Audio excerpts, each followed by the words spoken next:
everybody. I'm Carson Grubaugh. Welcome to Living the Line. Today we're doing a really special edition of Living the Line where we're doing an interview in person. We have today in the studio Kaile, Boyne, a local artist here in Tuscaloosa, Alabama, that was introduced to me by one of my students, Hallie Jenkins. Shout out to Hallie. Thanks for introducing us.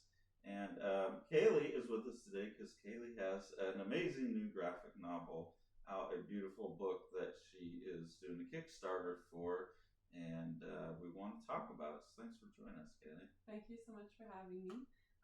We're here today with two amazing artists, Carson and Tori, who's producing in the background now. Yeah, I'm back here behind the camera today.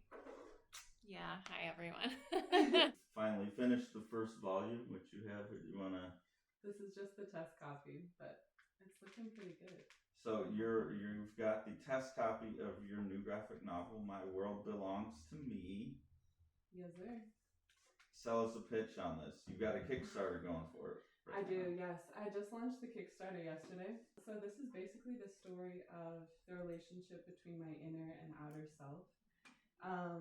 And it's a series, so this is book one of a series, although they do all stand alone.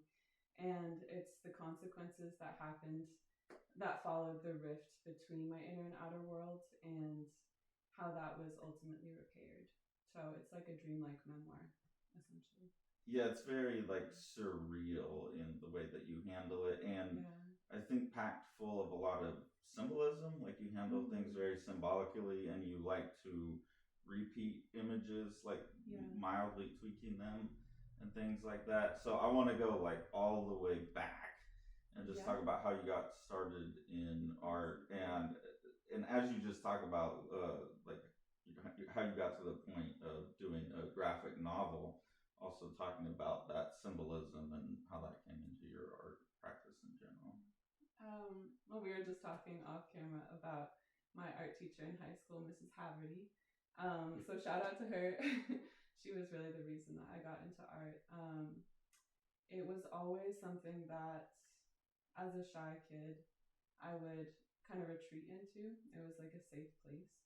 And so I would doodle all the time. I would draw all over my notebooks, all over my homework. I would get in trouble for it. And I would just want to go home and draw. I also really loved manga. I didn't get into comics that much, but I loved, my friend had a whole shelf full of manga, and there were copies at the library as well, so I would just read anything that I could. So I was really into that format already. Okay. I wasn't thinking I would make a graphic novel at that time. I was just like, this is really cool.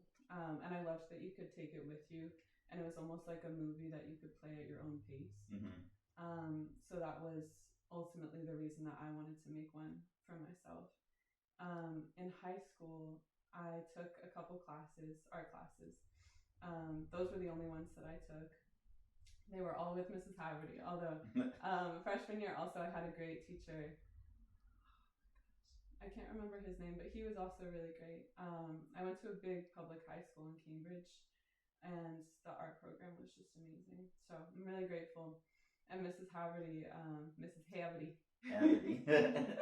Shout out Mrs. Haverty. So something that was so amazing about her is that she really rode for her students. So I remember someone wanting to go to mass art, and I think they like rejected her or something, a student, and Mrs. Haverty sat with the student's portfolio in the admissions office all day, like a sit-in, and was like, you need to see this student's work, like I know that you'll love it. And I think she got her into that school. So that was what I was getting. At an early age, I got a call when we used to have answering machines back in the day. I come back from track practice, and I'd done this little painting of a lighter, and like on a wood block. It was very simple. I still have it. And I get back from track practice, and I hear this voice message from her, and she's like, honey, it's Mrs. Haverty. I just want to let you know I entered your name in an all scholastic, and you won, honey, you won. I'm so proud of you, you big boob. She was so sweet. And I had no idea, like, she just naturally wanted to push me. She pushed everyone. that she didn't hate, I guess. She took a liking to me, and so she was like, you could really be something with your art. I had just thought of it as a hobby, or like I said, something to kind of retreat back into. So you had like kind of always done it your Yes. whole life, but she's the one that made you take it Exactly. serious. Okay. And even then, I was not. I wasn't going to go to art school or anything like that. It was still something that, oh, she says that I'm good at it. Maybe it's something that I can do throughout my life, but that's it still. So that was the point I was at. In college, I was recruited as an athlete, and so I spent an entire year double practices and also working and also going to school. And that was the first year that I don't think I drew a single thing. And I don't remember it. Like, I don't remember that year at all, except like crying in my bed every night. And that was when I realized, because I didn't have it, that I needed it. Yeah. And so I started a project where I could use my academic studies as an excuse to draw, because I was working in the dining hall at the time and also doing social justice. My major was basically a social justice major. And I was noticing how people in my classrooms who were talking about one ism, for example, like out of all the isms, they were talking about something, and then they would come in and they would ignore all of the dining workers. And I just thought that was interesting. I'm not calling anyone out. We all have blind spots and stuff. But I did notice that kind of disconnect, I guess. And between theory and practice. Exactly. And just, everything works together, intersectionality and all that. And I had that in my mind, right? And at the same time, one of my coworkers who was a union worker, like there were student workers and then union workers who lived in the Providence community. So we would all go out also, like after work and stuff, and we would go bowling. And he had just had a son. And I remember he came to me and he's like, hey, can you draw a portrait of me and my son? And I was like, oh, absolutely, I'd love to. And since that portrait, it was like so rewarding for me and so fun. And I remembered how amazing it was for me to draw and like how I felt. And so I did that, and then other people wanted portraits, and I thought maybe I could turn this into a project where I would talk to my coworkers. So collect an oral narrative, basically, an oral history, transcribe it, make sure that they liked everything that we said, and then also have their portrait. And it could be some sort of project where it would be highlighting the faces of people who normally you just see the uniform, because it wasn't the first service job that I'd worked in. And I do notice, like, as soon as you put on a uniform, a lot of people will not look at you. Well, also, like, more so what that costume does to the way that other people are going about perceiving them. Like, how, not like in this scenario for you, but like, for example, I have a friend who works at Target, and I met her because she's always like, good morning, how you doing? And it's never morning. And like in the afternoon, she'll be like, good morning, how you doing? When she's checking you out. Yeah. And the lady in front of me, when I first met her, was like, it's not morning anymore. And she's like, I know. And I'm like, because she shakes people up. I love it. But anyway, back to like your initial question.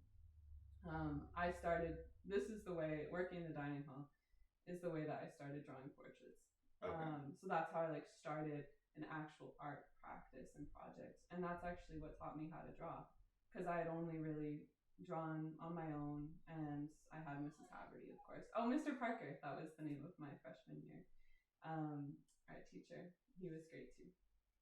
So after I did that, I think it was a 10-person project, I started a larger project that would be 100 portraits of, if you hear anything for people at home. That's the dog. It's the dog. Boots are really nice. Please, we don't have anyone tied up in the basement. It's a dog. So you didn't have like a formal training in art. That's what I was going for. So like your stuff is very realistic and very like technical. Thank you. There's a lot of technical competence in there that usually comes from an education of some kind of sort, or a mentor or something. This is all just self-taught. I think it was before I had started this graphic novel project or anything graphic novel related, because I did a mini one a few years back. I would probably tell you I can only draw portraits. If someone was like, "Oh, you draw well," because I did portraits, I'd be like, "That's the only thing I can draw." I like, if you asked me to draw a tree, it would be crap, and that's true, or it was true at the time, because I just had no motivation, like no motivation to draw anything but portraits. And the reason that I could draw 100 portraits of people in the first place was because I just loved.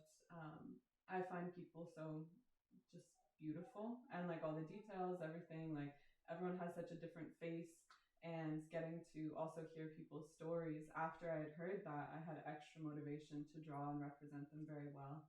And so it's kind of the same here. When I transitioned to wanting to do a graphic novel, it was more of a portrait of my inner world. Mm-hmm. And so I thought the same way about it. I was like, I really want to be able to tell this story well. And if I'm going to do it, I got to do it well. And so there were a lot of ripped pages for sure.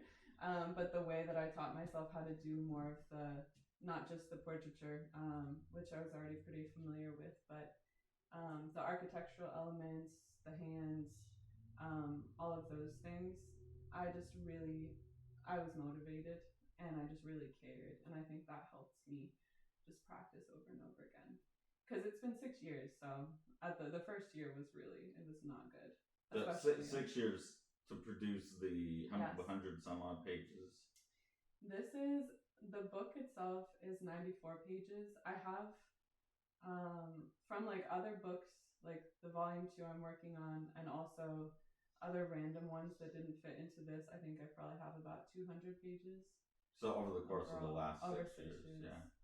And I've seen the most of the stuff that's done for book 2 already. Yeah. And like you're continuing to push yourself and grow. You're not taking any shortcuts. Like, well, I'm a portraiture person, and so it seems to me like your ability to draw portraits is bleeding into everything else, anyways. But you have a very particular design style and a very particular use of materials with the ink wash stuff that you do.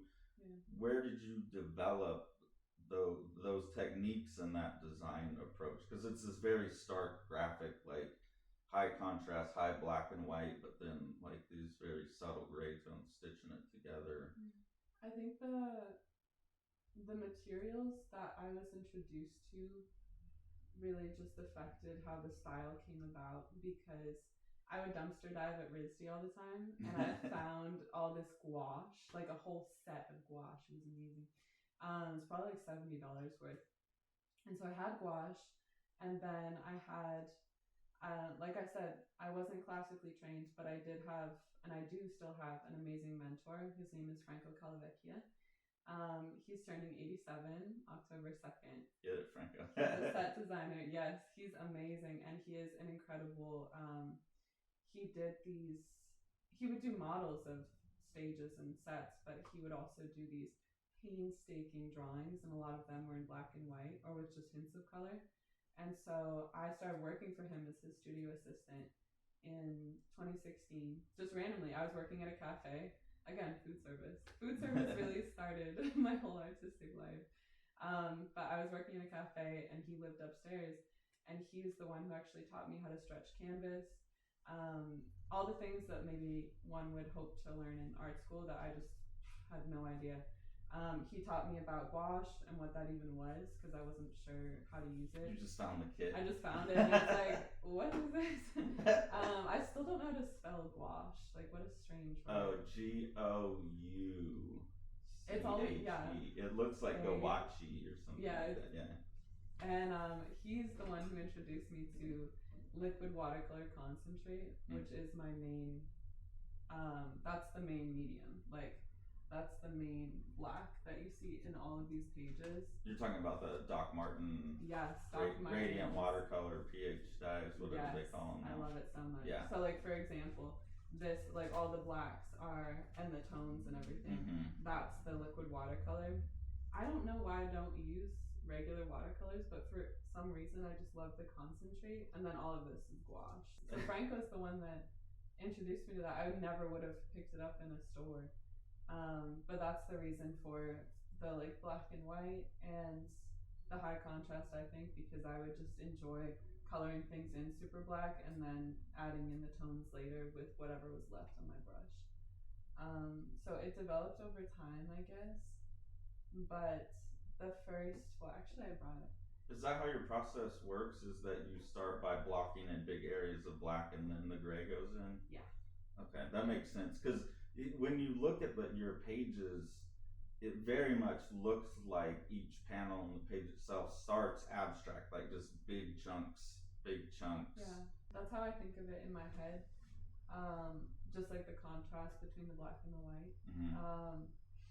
And yeah, then fill it in later. But I first outline everything in a Uniball Vision Elite pen. That's like the only pen I'll use. But that's my favorite pen, and the reason that this whole style even came about was because all of the portraiture that I had done previously was all pencil. Mm-hmm. Just I'd never used pen, I don't think.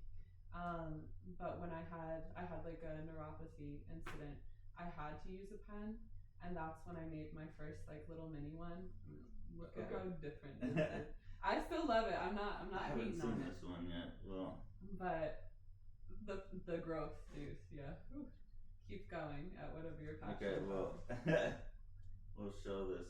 This looks like a lot more derived from like linoleum cut printmaking or something. It was printed on offset press by my friend Jacques. And a lot of it was actually collaged because I was in so much pain that sometimes I just couldn't even draw. I was just going to collage in little sketches. So that was the initial development. That's the first time I ever really drew in that style, besides when I was doodling in high school. And then it evolved into this. So I'm assuming like this right here, images like that are when you're dealing with the neuropathy while you're making this comic.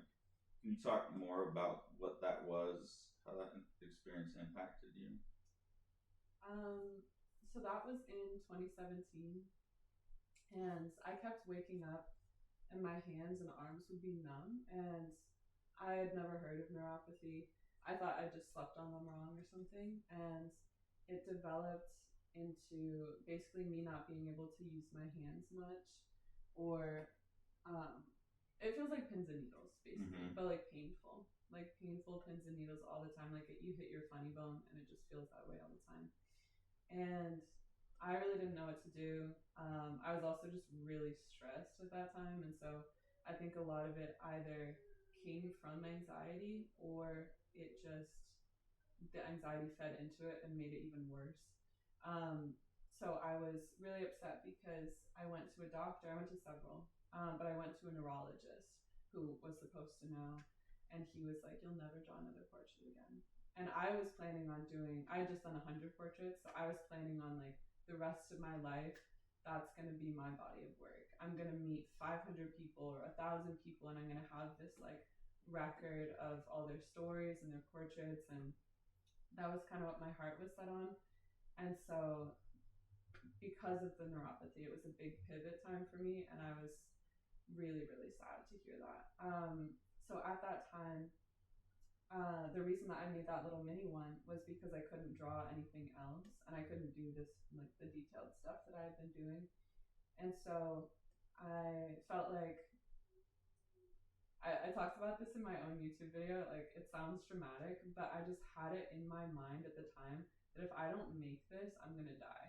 Mm-hmm. Like, I was so certain of it, and I can't really describe why or how, but I was just certain that if I didn't represent myself for the first time, the way that I actually felt on the inside and the way that I'd always felt, I was becoming, at that point I was 23, and I was like, okay, I'm an adult. Why do I still feel on the inside the same way that I've always felt? Which is like, there's a part of myself that I have to keep secret and only experience in private because it just does not mesh with who I am on the outside. And I think that that split was happening more and more as I was becoming more of like an adult, because you're supposed to present a certain way in the world and more is expected of you and all these things. And I still felt like there's a part of me that will just never see the light of day. And all of a sudden, for whatever reason, I felt like I needed it to see the light of day. And I couldn't articulate it in words. And that's why I chose a graphic novel, because like I said at the beginning, I'd always loved the format of like you have a painted movie essentially that you get to experience alone. So like anyone who would read it, I knew that they would be reading it alone. I mean, unless they have someone with them, but it's something that you can go at your own pace with and look at the images also with the combination of text to really bring about a message that I was trying to figure out a way to explain. And that message was really just I needed to talk back to myself and be like, this is who you are. This is like how you see and experience the world. And even if no one else is ever going to witness that, you need to witness that before you die. It was so morbid. I was like, I just need to see this. I'm going to die so soon. And I just need to see reflected back to me what I am on the inside and just know that if I'm going to die, I died knowing who I was and like bringing it into the physical world in this way. Well, when you're experiencing your body failing like that made I'm assuming that made it that much more pressing. I mean, because like obviously we've been through, or at least I've watched Tori go through that. Our producer, our esteemed producer. I'm back here behind the scenes today, everyone. Tori's the lighting lady. She's crocheting. Yeah, I'm crocheting and observing and producing. Like what experiences, what books, what were you reading that gave you the insight onto what that medium was and how it worked, and like the ability to even know that this is the right thing to do to make comics to tell this story? That's a good question. Ironically, it wasn't even other graphic novels. Like I hadn't even read many until I started working on my own, just because I was like, oh, this is a cool format. And then I was reading like Tilly Walden, On a Sunbeam. I think that's probably my favorite graphic novel. But I did have like a little set that I got from eBay of Castle in the Sky, the Miyazaki movie that was adapted into a graphic novel, and I loved that. I have like a little set of those. But really, I didn't know what I was doing at all. Like I had no outside guidance as to like, oh, here's an example of how you can put a story together in a graphic novel. It was more just the story itself that I was getting.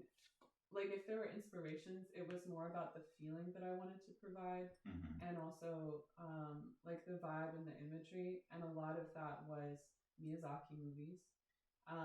For example, like Princess Mononoke is in the references of this book because specifically with the hands, for anyone who hasn't seen that movie, there's a prince, he's cursed with this thing and it comes out of his arms, or like it's on his arms, kind of like basically a demon does this to him, but the demon is really just a demon because the demon was hurt by humans. It's like a whole thing. It's amazing. I'm gonna like butcher it if I try to explain, but this idea that your curse is actually your destiny was something that I needed to keep in my mind. And like that's really the reason that I could push myself to do even that mini one, Through the Pain, because I needed to create this myth similar to Princess Mononoke, similar to the Firebird animation from Fantasia. Do you remember that one? I love that one. I always loved that since I was a kid. But these stories that even like Letters to a Young Poet by Rilke, it's a book. There were all these different mediums that honestly weren't even graphic novels, but most of them were still visual, that inspired me through just the nature of the story and the nature of they helped me keep the faith and like create my own myth that was faithful to the idea that something terrible could happen and it could seem terrible, but it could end up being your greatest strength. So even just looking, I had references, like a little list for the past 6 years of the references I was going to put in this book. And like little Easter eggs and stuff. Yeah. Okay, I haven't read one that had that in there. Yeah, I don't think that was in the version that I gave you, but No. for example, like a statue. There's a statue at the Met that inspired me. It's called Morning Victory, and it was a monument like for a funeral. Um, Lana Del Rey, of course. The Book of Disquiet by Fernando Pessoa. That was actually one of the Firefly things Lane. when we first got introduced. You mentioned that, and then I said, "Oh my God, I got to introduce you to my partner because that's one of Tori's Yes, I remember that very favorite well. books." Yeah, I do love it recall so that. much. And I was like, I've never met anyone who even knows who that is, Me much too. less like enjoys that book. Yeah, it was meant to be for sure. It really was. That's true. But yeah, I loved that book. Also, Courage the Cowardly Dog. Just all those things. What I loved about things like Courage the Cowardly Dog specifically is I love media. You're good. I love media that is a little bit creepy, a little bit dark, but somehow, well, I wouldn't say this about that show specifically, somehow cozy or somehow inherently loving. And I have a very bubbly exterior, especially back when I was a bit younger. Very bubbly, very like, let's be positive, whatever. But I never wanted, I was always kind of frustrated, even in middle school. I remember this. I was frustrated by people saying that I was only positive because I was kind of like toxically positive. Okay. You know that concept of like, yeah, you just gloss over what's bad and you only think positive because you're ignoring what's bad. But I really wanted to make something, and I lean towards media that does this as well. Things that can go into dark places and like the darker aspects of the human experience and still show that things are good and that people are good and that you are loved and that sort of thing. Like not shying away from the realities that we experience really extreme grief. People aren't sure if they want to live another day sometimes. We go through like terrible physical things, and still ultimately there is love to be found through those things. Yeah. I just love anything that has that message. I mean, obviously, with what we've gone through in the last 2 years, we've talked about that. Like you mentioned a lot of things that are what we've talked about, like you've used the word like faith and mythology and telling your own story. All of those ideas is what we've had to find too. That you have to learn to use those tools of story and myth and symbol, which I think you do quite effectively in the book as well. But instead of like being bound by them, like, oh, I'm Christian, so this is what I believe. Like you can have faith in stuff that's not true or real, but like you can choose that it's a story that does something powerful and functional for me in my life, so I'm just going to choose to act of it as if it's real. And that does feel like what you're doing in this book. Like one of the first things when I started reading the book, I thought, oh, this is such a personal deep dive. It might be like I can't follow along, but as the book goes, you do latch on to some of these old symbolisms and things that then like your personal deep dive becomes very universal somehow. I think to just talking about like the general being a human, you know, like what is it to be a thing that's like I'm here, what am I doing here? Can you talk more about like the wire you have to walk on to balance that personal versus public? Any like how do you open up to be vulnerable like that, but without putting up a barrier to the reader? Well, I guess it was easy to be vulnerable because from the jump I was just gonna make it regardless. I had no idea if I would. I mean, I have no credit of like going to art school. I wasn't. How do I say this? I didn't think that anyone would ever read this. Like I thought maybe it would be finished and it would be a New York Times bestseller, like in my head, kind of just like daydreaming. But also in my head, I was like, I don't really know if anyone will read this, and so I'm just gonna give it my all and just do it for me. And so in terms of like the personal vulnerability and stuff, it was really like, well, I'm the only one in the room right now, and let's say something real. I don't want to be shy with myself and gloss over what I'm feeling and what I'm experiencing, especially because I don't think that would have healed me in the way that it did, just having all out there. More of like the universal elements that come in after. I'm not sure if it comes off as a reader, but about halfway through the book, I think that it takes a turn, and that's because my mom died. So like I was working on this book for years, and she was always the one to be like, "Oh my God, Bunny, like that's amazing, great job, like I believe in you." She was really the one who's always supported my work the most, and she was a great artist too in her own right. And so I was storyboarding a bunch of those panels because my process is I usually storyboard, or like I'll write down a little note or something, and then I'll storyboard it and then I'll draw it. And I was taking care of her while storyboarding some of the pages in this book. And what I didn't have the ending specifically planned. I still don't. Like of the whole series, like I know what's gonna happen, but I don't have it specifically planned. And so I think maybe it got a little bit more universal because I really wanted to create something that could pay tribute to her. So it was no longer just like a personal project. Especially because so she was diagnosed with a brain tumor about almost a year before she passed. And in that year, she was like, I'm going to quit my job. I'm going to be an artist, because all her life she had been an artist. I mean, I saw her as an artist, but she would always be like, I'm not the artist. Like, no, not me. Like, I'm no artist, whatever. But she was finally like, no, I'm going to do this. Like, I'm going to draw. She was drawing every day. She was sketching and all this stuff. And it was really good stuff. And when she passed, about a week after, she had booked a trip. Like she was scheduled to go on a trip specifically for art. And that was, of all the things that like really got to me, like that was something that really got to me, that she couldn't do it. So good. I had extra. Thank you. It's good. Take your time. Thank you. And Bucha. They won't be able to hear it. Yeah. So cute. That's how I feel. Bucha. She's a good therapy dog. She really. Yeah. So because of that, I had this extra push of motivation. The way that moms say I'm eating for two, I was kind of like, I'm drawing for two. Yeah. This has to be banging. Like, this has to be the best thing I've ever made.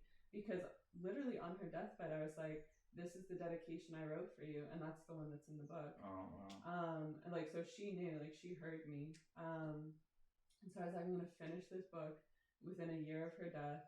I'm going to dedicate it to her, and I want the ending to really represent, even though it was still in line with what I set out to do, I wanted it to really represent the idea that she was basically the death of my inner world. I don't know how to describe this for someone who hasn't read the book, but basically like the inner world is found, like the inner world is personified, or like it's a place, it's a real place in this book.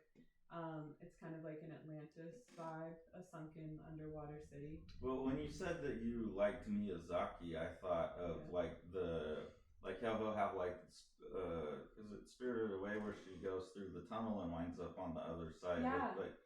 It has that kind of structure to it, or the Alice in Wonderland, where you go down the rabbit hole, but the rabbit hole is like your own conception of yourself, basically. Yeah.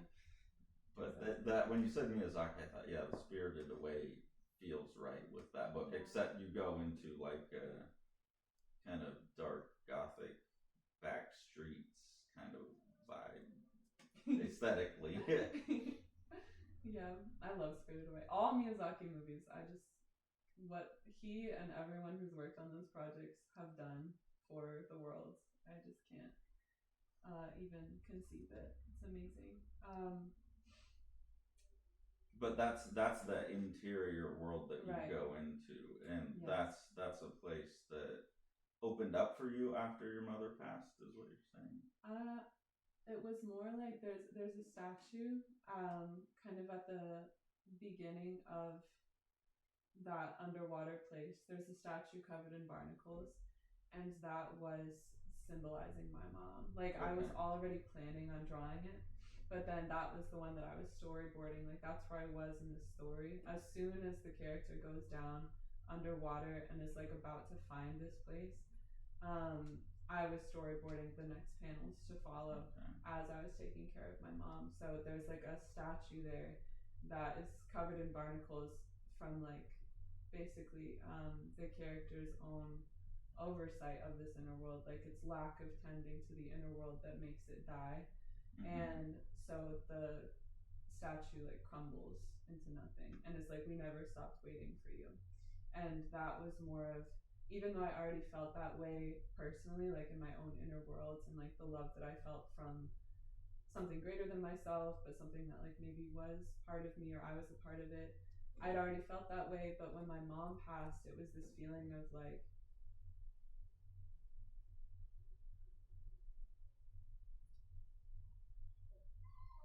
she's always loved me and she always would. And so the like what was being said to me by the statue specifically, because there's other sort of like characters that follow, but what was being said to me by that statue was how I was picturing like my mom speaking back to me of like, I'll always be there. So you're able to talk to yourself through this quite a bit. Exactly. And then so that your process, then you're allowing space for yourself to talk. Yeah.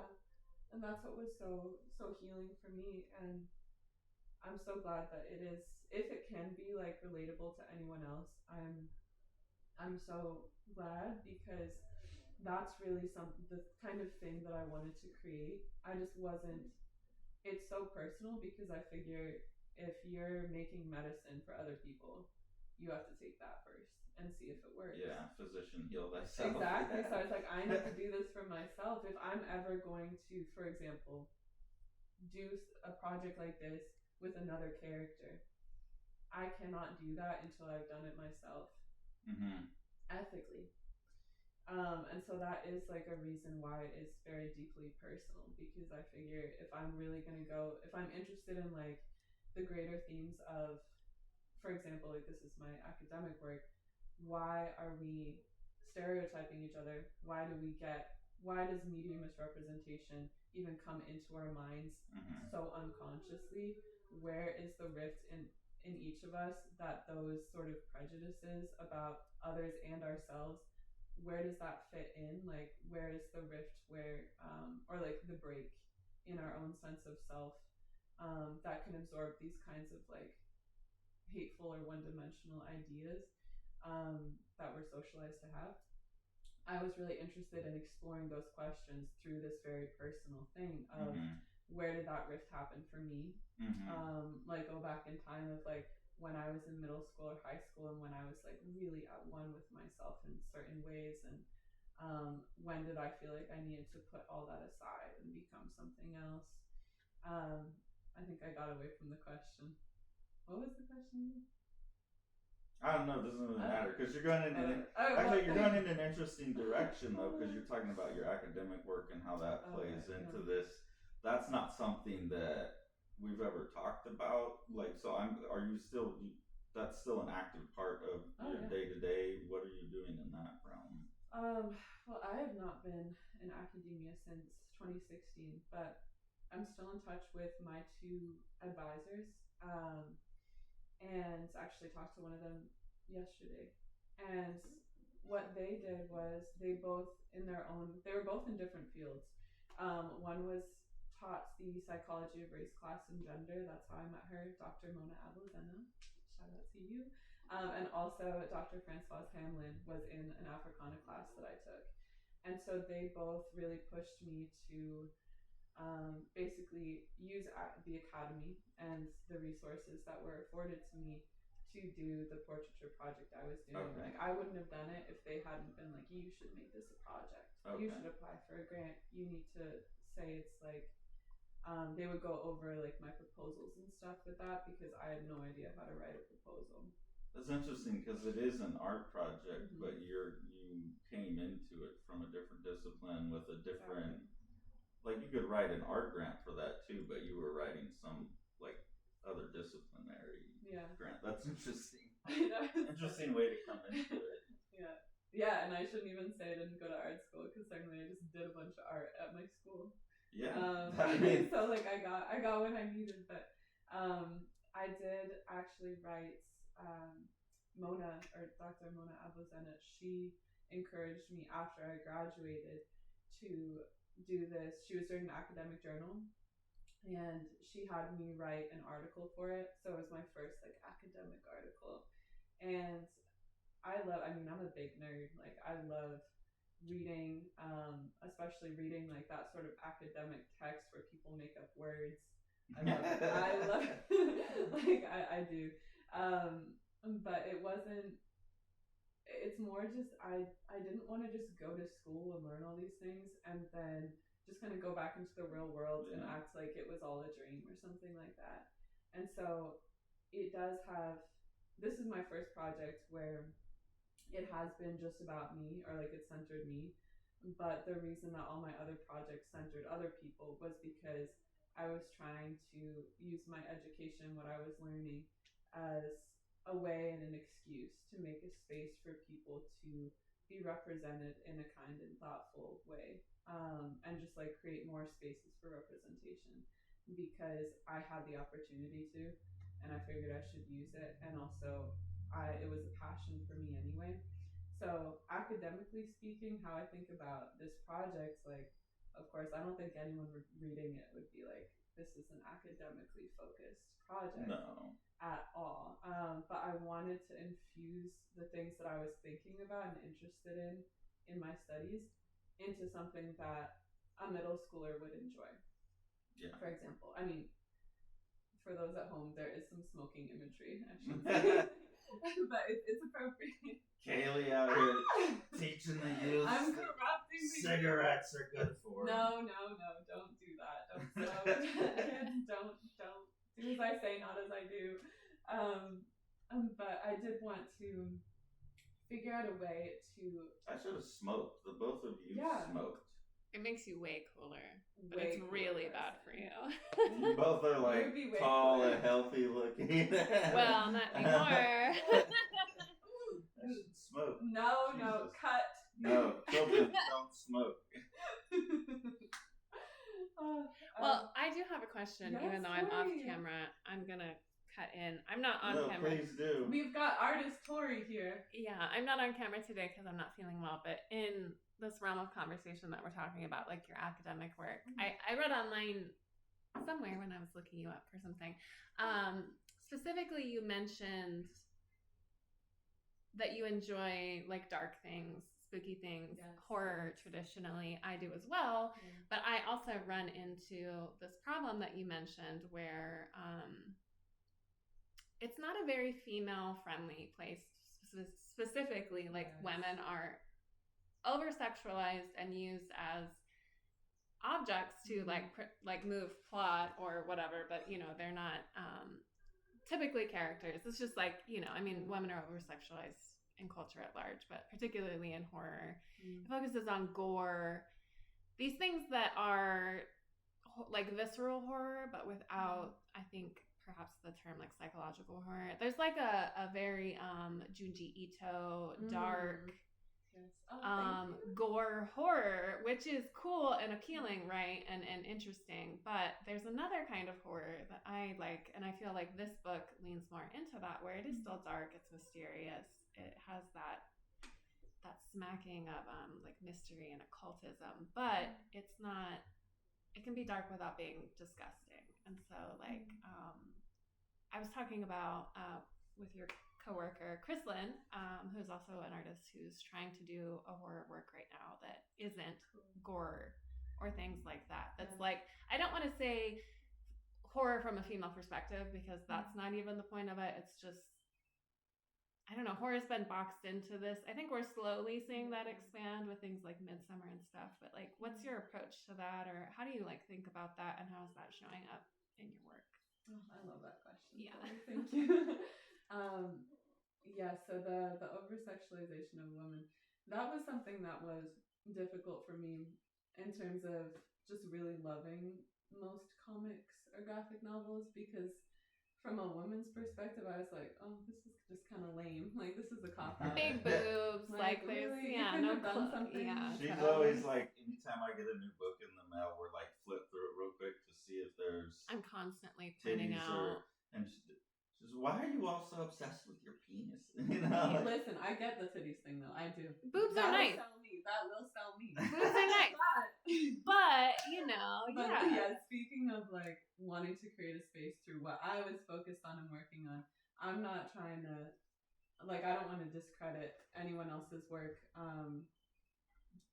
or like that, but I was very excited to be creating a graphic novel and to be putting work into a space where traditionally women are over sexualized. Although, like you said, like there's, I wish I could name more people than just Tilly Walden, but there are like a lot of great graphic novels coming out that are more centered around if there's a female character or like a like a genderqueer character who is femme presenting. A lot of graphic novels that are coming out now, I think, are less focused on the boobs. Which, hey, boobs are great. Yeah, we can all agree. They're fun. They're great fun. They're fun. Love them. But I had my mentor. He explained to me why they're so great. He said, depending on the angle, they can both be circular, conical, or there's like some trying to justify curve. Yeah, it's like from an artistic sense. He's like, they're amazing. They can be a circle. They're this mystery geometrical shape. Here's why this is what I think I could speak to. I agree. But I think for me, if I was going to be doing a deeply personal book, a lot of what I faced in terms of feeling like a young woman who was experiencing something internally that I could not describe, a lot of that was, or it was so annoying to just walk down the street and to be heckled all the time when I've got my headphones on and I'm listening to Immortal Technique and I'm like, you don't know what is going on in my mind. Yeah, right. Like, I'm like picturing killing people. Yeah. No, I'm kidding. But like, I am like hallucinating right now. Yeah. Like, I would walk around with my headphones on, like hallucinating that I was like some sort of cool monster or something, and then all of a sudden I'd be like, hey, like, you know, nice ass, like, and it's what? like, yeah, it's like, you're so like, oh, so I still look like this on the outside. I totally forgot. I felt like, you know how people scuba dive? I feel like my body was the boat on the surface of the water, and then I was way down there, and people were talking at the boat, and I was like, the boat. I'm not in the boat. That's yeah. Interesting. And you're like envisioning yourself as this. Kind of, yeah. Or it's like, I'm dark. Like, or like the world that I was in was very, again, I don't know how to describe it, which is why I drew it. Yeah. But like, it's that sort of like noir, like I'm just far away. But that was like a tangible world that you moved through in your head. Like, yeah. Okay. Or I would just kind of, even just walking down the street, like the first few pages are set in Benefit Street in Providence, Rhode Island. It's a really cool street. It's lit by oil lamps. I think it's still oil lamps, actually. Wow. They might have replaced them. But even when I was just walking down the street, especially at night, I would definitely hallucinate a bit, and just like look at things and see other things, or like see faces in the windows or something like that. And I would just love it. Like, when I could get into that headspace, I would love it, and I would feel amazing.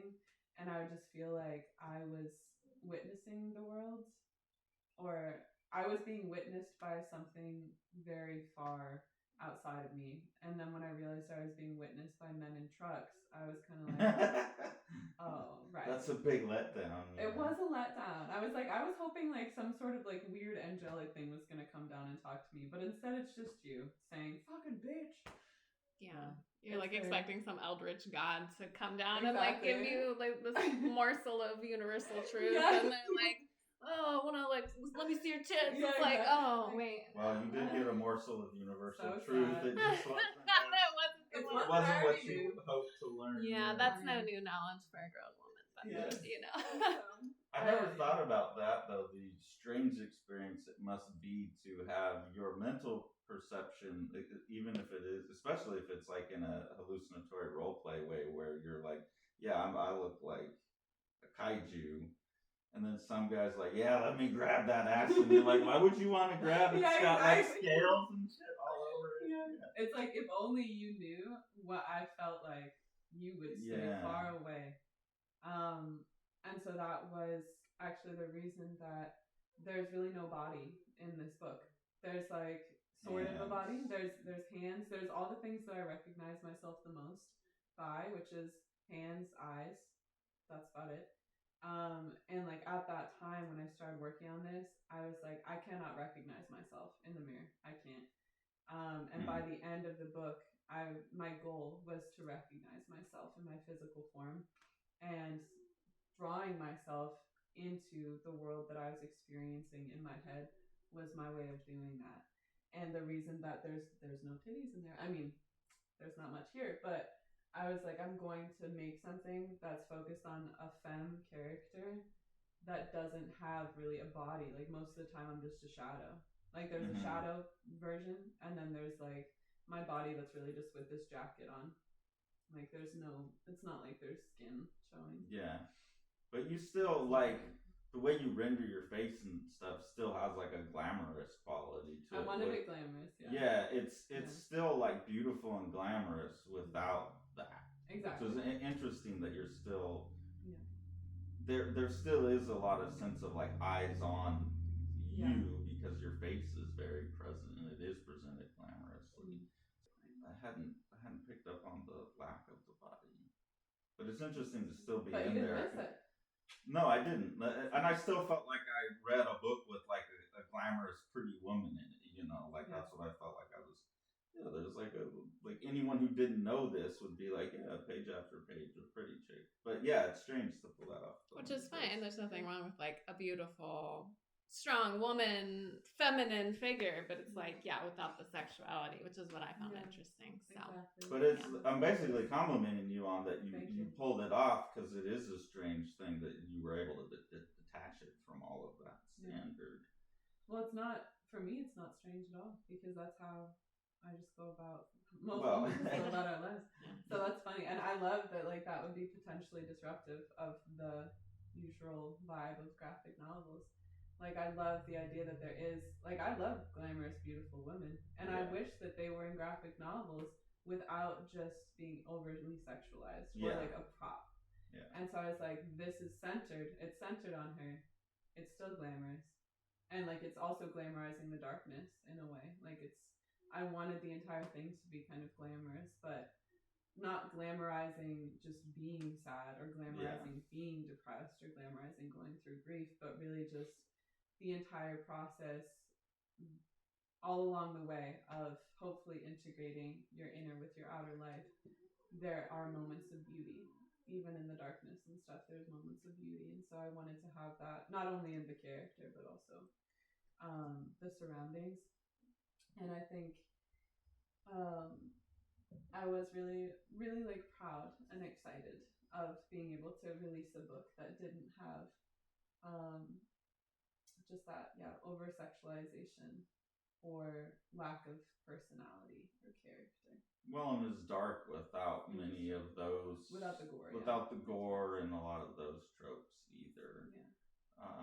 But I love Junji Ito. So again, like I'm not saying these things to be like anyone who does those things, I don't like that. It's more just I wanted to make something that I knew I would feel safe and comfortable reading, and I wouldn't have to like look at something and be like, God, not this again. And so that was really the goal with that book, is to make something that I could show to my middle school, my high school self, and I know that she would love it. And she wouldn't be like, oh, do I have to look like this? Like, do I have to dress like this? Am I going to be respected for my thoughts or my mind or like what I'm visualizing? No, definitely not. I wanted to make something that like would make people, anyone, feel like their inner world was a place that was sacred, interesting, and worthy of their time. And like it does have that kind of dark, edgy kind of goth. There's almost also like a little bit of I don't know. There's like a prison tattoo, like the way the type of font that you've picked and the way it wraps and the Old castles English and the like the shaded pencil drawings and stuff. There's like there's an aesthetic throughout your book that has like edginess, countercultureness to it, but also I didn't think about that either. But it's not a book that you would be like, oh yeah, don't let your kid read that. Good. So it is still like a kid appropriate book, but it feels adult and edgy and gloomy. Yeah, and I think the reason that I wanted to make it cool for all ages, but especially middle and high school, like that is what the audience that I'm most excited to have this book. And actually, I think in the Kickstarter so far, 6 people have donated books to high schools, and I've got a couple educator friends. So I have a friend who works at the Met in Providence, Rhode Island. It's a high school. And so I'm going to go speak there and give them some copies. And then I've also got a friend in Brooklyn who's got kind of like an arts-based school as well. And so I'll be going there. And Central High up the street in Tuscaloosa, Alabama will also be getting some books. So the reason that I am really gunning for middle and high schoolers is because I think adults, including me, will sometimes overlook or forget that we were experiencing this stuff. Like the first emotional states, or the first time I was experiencing these emotional states was as a middle schooler. Like I remember that feeling, even in maybe like as a 4-year-old or something. I have memories of like feeling this way, and as a kid, especially as like a little like obviously on the outside it looks like whatever. I felt so unable to talk about what I was feeling at that age specifically, because adults were like, wait until you have to pay rent, wait until like you have to deal with this. And that's true. Like we weren't experiencing those things at the time, but we were experiencing really intense, deep, dark emotional states. I mean, we were all goth in middle school, 90s kids. Why was that? Like guilty. Why did we veer towards more like unsettling dark media? Marilyn Manson. Like why did we like that? And thinking about that, and of course, like parents are like, oh, keep that stuff away from our kids, but like kids are seeking that out because they're looking for a language to describe what they're feeling, which on the inside is often very dark and that's not really validated by older people, I think. Well, and I think this is something else we've been talking about a lot, and I think you two are pretty close in age. I'm a little bit older, but I think we grew up in the same kind of paradigm for the most part. Me and Tori are coming to realize a lot of how much the stories we grew up with imbued that like negative mindset into things, but never in a way that was like the healthy part of it. It was just always like the cool blow them up stuff, but there wasn't much that dealt with like the real dark stuff, but not in the way where a kid could approach it. Like if you're gonna get that, you'd get the newest Robert De Niro R-rated movie that parents wouldn't let you watch it type of thing, and there's this need for letting the kids into these type of worlds in a way that's not schlocky or cheesy. Yeah. And I feel like that's something we're all starting to smell in the air. Oh, like Inside Out? I think Inside Out does a great job of that. We haven't watched the new one. I haven't seen the new one. I heard it's really good, but I remember seeing the first one. Did you guys see? Yeah, it was super good. That one confused me because like the emotions had emotions, and then I just got lost. It's too much for me. Carson's literal autism brain shut down. It's like too many feelings. Don't like it. Angry laughed. Why is the angry laughing? Yeah, why is angry laughing? No, Yeah, that's why true. is Well, angry? I mean, that makes sense though that you took that away from it because it is so confusing having emotions, especially as a kid. Like, so I just love that that movie was catered towards that it was like a children's movie, Yeah. but was really showing the inside of personifying the inside of one's mind, and that there is a lot going on in there, especially if you're a young adult or like in middle school or something. But especially in like autobiographical comics or diary comics or stuff, the people that do those type of really self-reflective deep dives tend to go into like grotesque places, like the R. Crumb type of, like I want to ride you like a horse and like beat you with the hammer over the, like it's just they always tend to go gross. They're weird sexual fantasies, like stuff you wouldn't be giving kids. So to show them something that's like, okay, here's a way, healthy type of psychological self-examination. That's interesting. Well, I hope that it has that effect. And yeah, I didn't want to put anything in there that would be scary for the sake of being scary, I guess. Like, I wanted to be very careful with the way that I was using unsettling media. And moving forward, like, this one's pretty tame, but I was planning on later down the line having some more, like, getting a bit more horror related.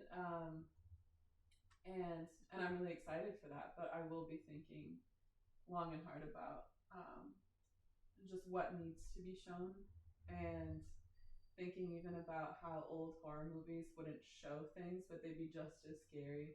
Like Psycho, even though they didn't they put like chocolate sauce down the drain, but it was bloody. But like syrup, that idea, Hershey syrup, and I just really would love to get to the point in just my technical ability and my craft and my storytelling where I'm able and capable of making something that is chilling, and like scary, but without having to show again any gore, any like weird sexual stuff, but really just like Tori was saying, the psychological horror of contending with who you are. That's horrifying enough, I think, for all of us. We've all had that moment. I think we can say from the last 2 years of experience, that's the scariest thing. Maybe not the scariest thing, but it's a very real thing that everyone should go through. That's very scary. And even just not your own mortality specifically, because I don't think I was ever afraid to die. It was more that I was afraid to die without saying what I needed to say. Like, I was so afraid of that. Even this whole time, like, rushing to finish this book almost, or at the beginning stages before I was like, okay, I think I might be able to finish this. But there was a horror in my mind of dying without having been who I actually was on the outside. And there's a line in here that's like, I hold my knowledge of self like an ancient language that will die with me. It felt that dramatic. And I think for everyone, like, especially after the work I did talking to 100 people, like, there's so much, even in just hour-long to 5-hour-long conversations, there's so much to a person. And like for anyone, like there's so much inside of people, and to be able to bring that out is something that's not always promised or guaranteed. And that was my fear, that I would die without doing so.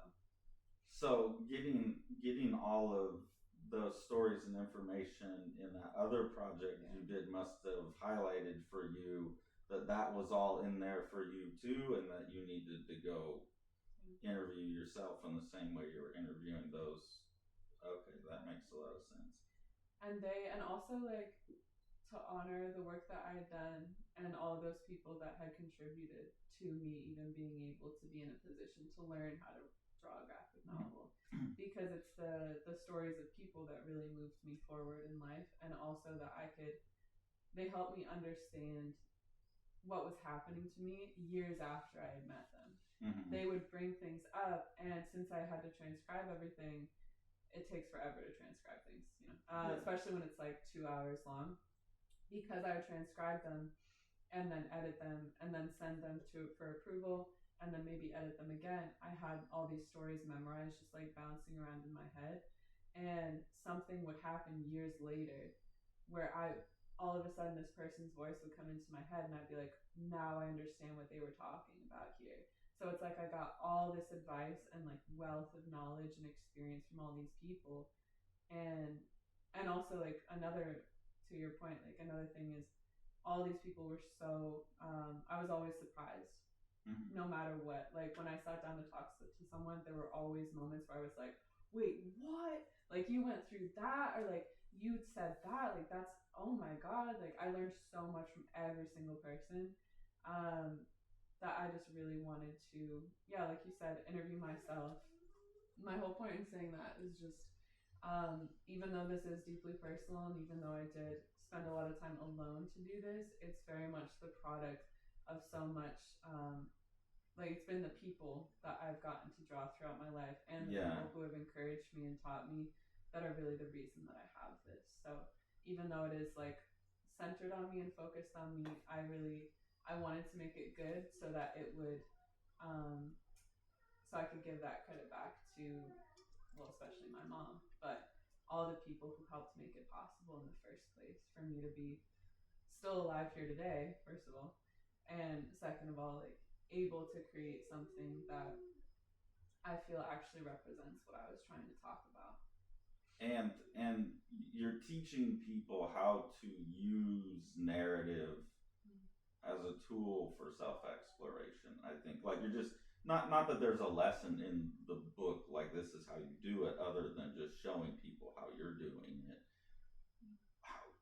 What have you to this point in the project? I know you're still going, but can you talk about like some of the things that are maybe in there that you didn't even know you were putting in, like lessons you've learned? What has the book taught you since you started it? Oh, that's a really good question. Because I would hope a project like that, like because you're saying, oh, I do it, I'm figuring it out like a piece at a time. I'm laying this page out. It's not all set in stone, so it's Exactly. alive and talking to you as you do it. Oh yeah, and there have been phrases that I've had in my head that I wanted to put in since 2018, and some of those phrases didn't get put in until like 2021.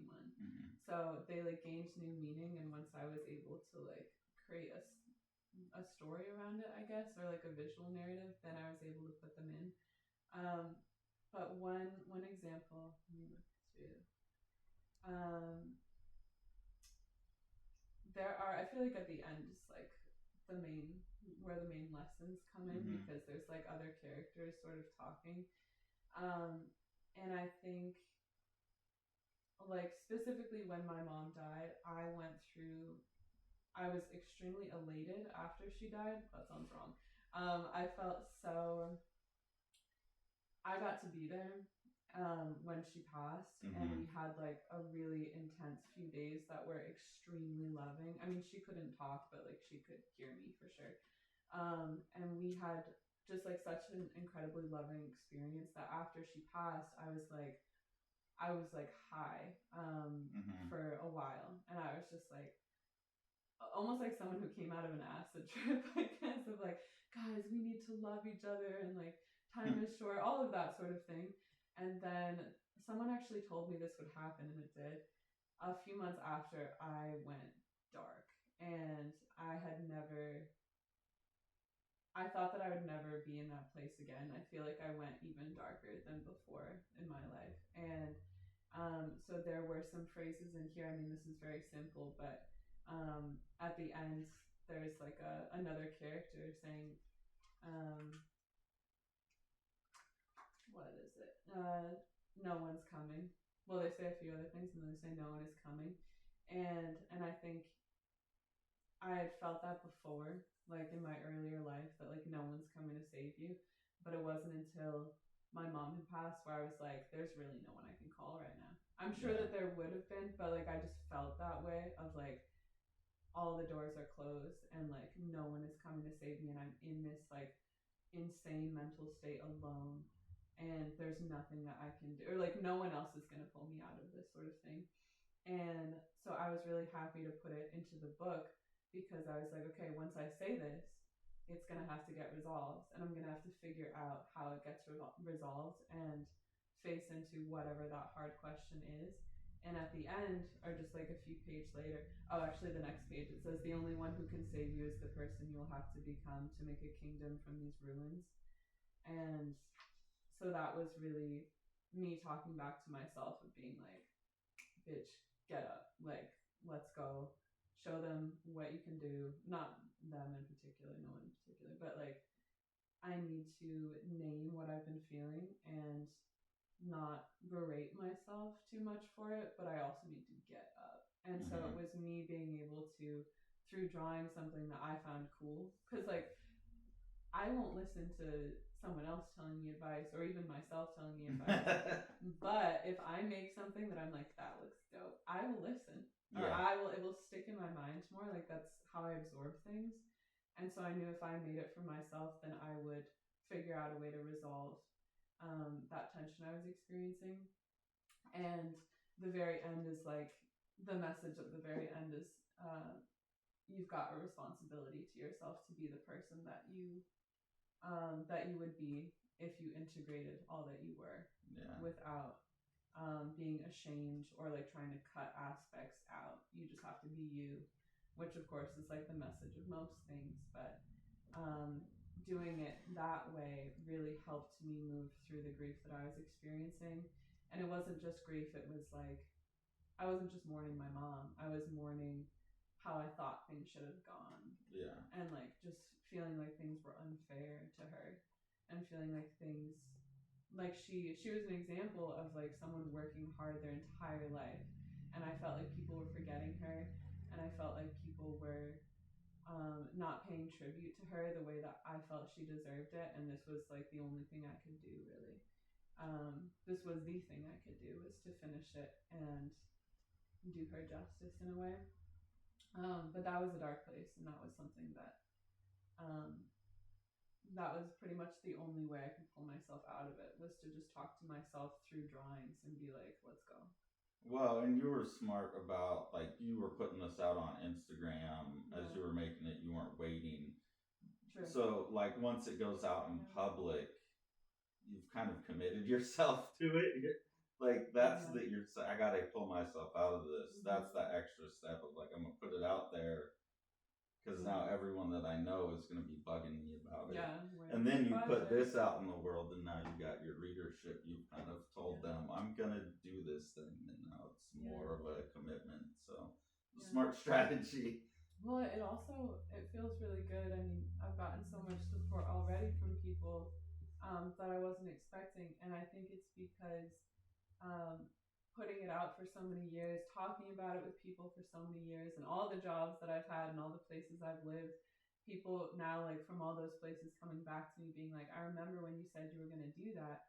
I feel like it's, even though it's such a personal project, I'm really glad that I talked about it through the whole process, because now people are coming to me feeling like they were a part of the process too, which I love, because I didn't want to be like isolated in a vacuum or anything like that. Like, I wanted to create something with people like I always had, because all the other projects, like the Talking to Strangers, Consumption, the other books that I'd done, were all working one-on-one with people.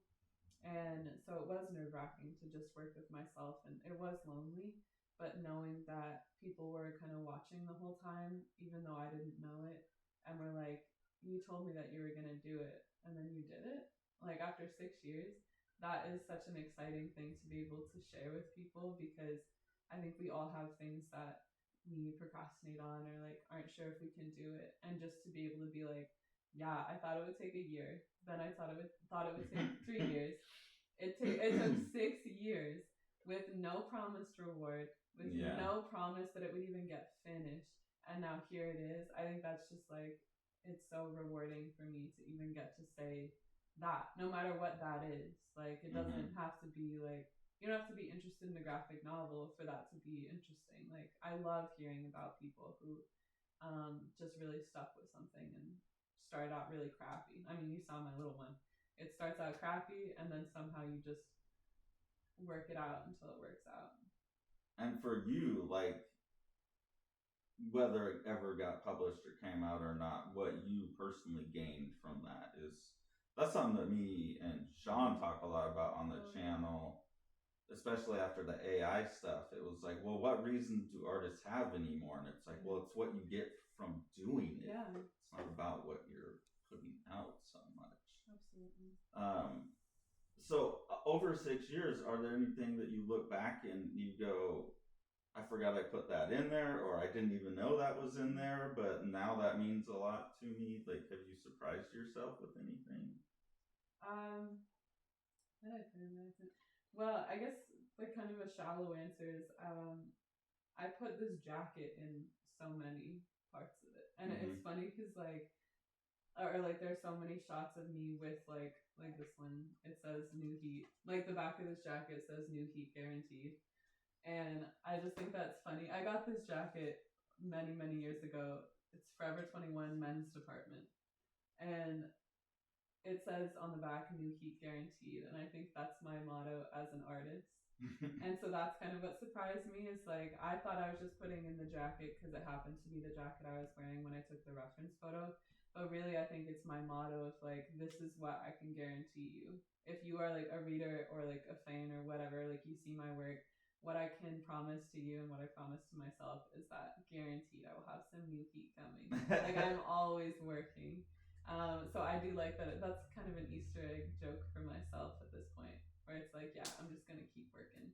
Well, I can guarantee people Kaile will keep working. I've seen how many pages of the next one? 20, 30? 50 right now? Okay. Maybe 50. Okay, well, I've seen 20 or 30 of them, so there's another 20 or 30 that have been made since.